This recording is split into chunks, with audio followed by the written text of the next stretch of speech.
akan menjadikan Israel terpaksa berundur. Kalaulah undian dibuat nanti dengan mana kertas yang dibentangkan oleh Colombia, maka peta ini adalah rujukan.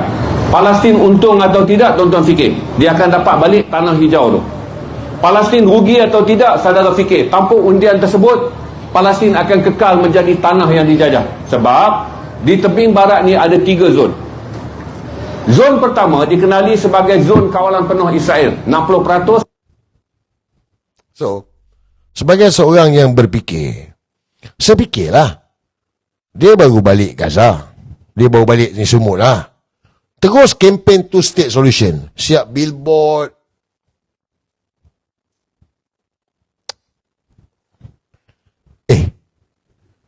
Duit sendiri ke ni?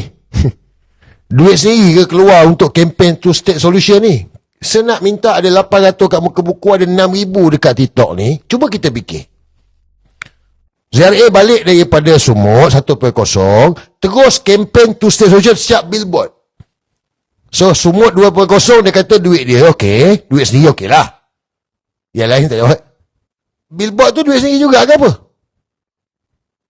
So kenapa balik daripada sumut terus campaign two state solution?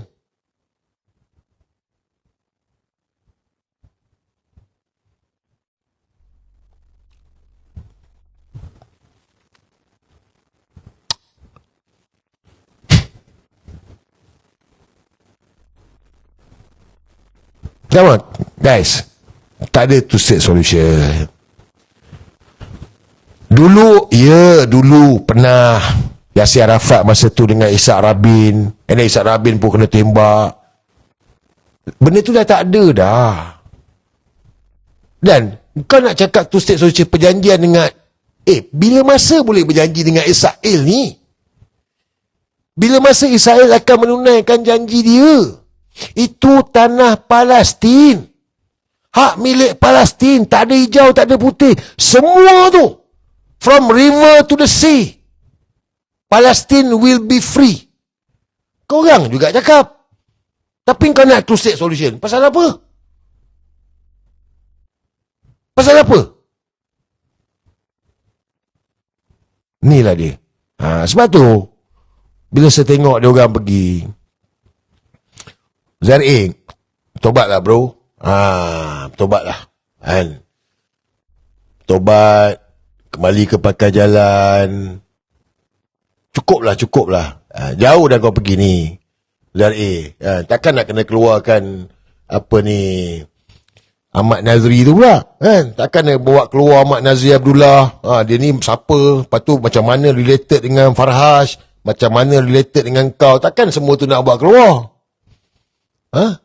Sebab Allah bagi kau kelebihan bercakap, kau bercakap lah, cakap benda yang elok lah, brother.